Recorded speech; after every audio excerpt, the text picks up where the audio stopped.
এই জুতাটাই কিনবো। তাছাড়া আমার অনেক দিনের স্বপ্ন আমি এরকম একটা সাদা কালার জুতা কিনবো। আচ্ছা বুঝলাম। আমার মনে হয় না যে তুই এই জুতা কিনতে পারবি, কারণ এই জুতার যে দাম। এই জুতার দাম যতই হোক না কেন, দেখুন ভাইয়া আমি ব্যাংকে করে টাকা নিয়ে এসেছি। কি তুই ব্যাংকে কইরা টাকা নিয়ে আইছস?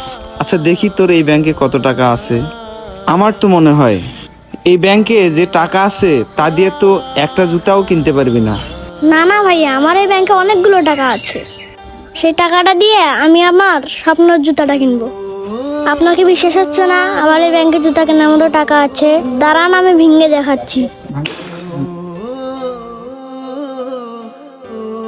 টাকাগুলো গুছিয়ে নিন।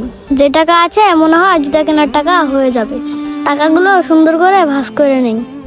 অনেক দিনের স্বপ্নটা আজকে আমার পূরণ হতে যাচ্ছে। কি যে ভালো লাগতেছে আমার। নিচ থেকে কয়েনগুলো তুলে নিন। ভাইয়া দেখেন আমার ব্যাংকে অনেকগুলো টাকা আছে। আপনাকে বলছিলাম না আমার এই ব্যাংকে জুতা কেনার মতো টাকা আছে। ভাইয়া এই যে দেখেন আমার কাছে অনেকগুলো টাকা। আচ্ছা দেখি তো তোর কাছে কত টাকা আছে। 10, 20, 100, 300, 400, 500। এই পিচ্ছি, এখানে তো মাত্র 500 টাকা আছে। আর আমার জুতার দাম 2000 টাকা। তোকে তো আগেই বলছিলাম যে তুই এই জুতা নিতে পারবি না। কি বলতেছেন ভাইয়া?